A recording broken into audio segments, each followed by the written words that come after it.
بسم اللہ الرحمن الرحیم۔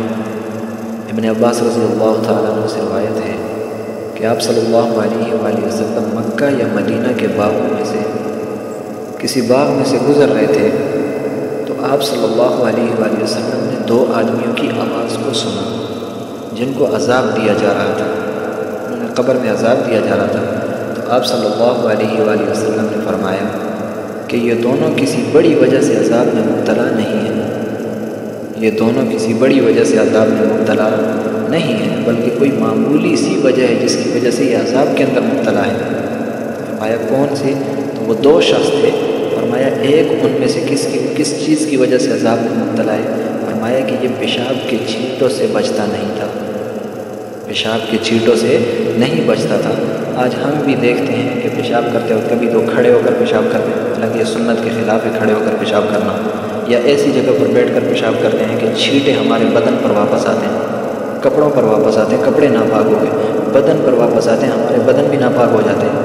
میرے دوستوں فرمایا کہ یہ پیشاب کے چھینٹوں سے بچتا نہیں تھا۔ ہم اسے معمولی چیز سمجھتے ہیں، لیکن نبی علیہ الصلوٰۃ والسلام نے فرمایا اس وجہ سے اسے قبر کے اندر عذاب ہو رہا ہے۔ اور دوسرے کو کس وجہ سے قبر میں عذاب ہو رہا تھا؟ فرمایا کہ یہ ایک دوسرے کی چغلی کرنے والا تھا، کہ ایک آدمی کی بات لے جا کر اسے دوسرے آدمی کے پاس لے جاتا، دوسرے آدمی کو بتاتا کہ یہ آدمی تو اس طرح کا کام کرتا ہے، تاکہ ان دونوں کے اندر فساد کو پھیلائے۔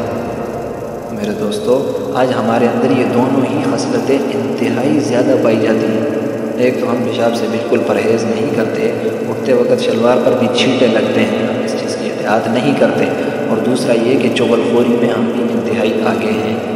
میرے دوستوں، ان دو آدمیوں کو قبر کے اندر نبی علیہ الصلوٰۃ والسلام نے فرمایا ایک چھوٹی سی چیز ہے جس کی وجہ سے عذاب ہو رہا تھا، ہم اس چیز کو چھوٹا سمجھتے ہیں، لیکن یہ بھی کل قیامت کے دن ہمارے لیے عذاب کا صلہ نہ بنے، عذاب کا ذریعہ نہ بنے۔ تو اللہ رب العزت سے دعا ہے کہ اللہ رب العزت مجھے بھی اور آپ کو بھی پیشاب کے چھینٹوں سے بچنے کی اور دوسروں کی چغلی نہ کھانے کی توفیق عطا فرمائے۔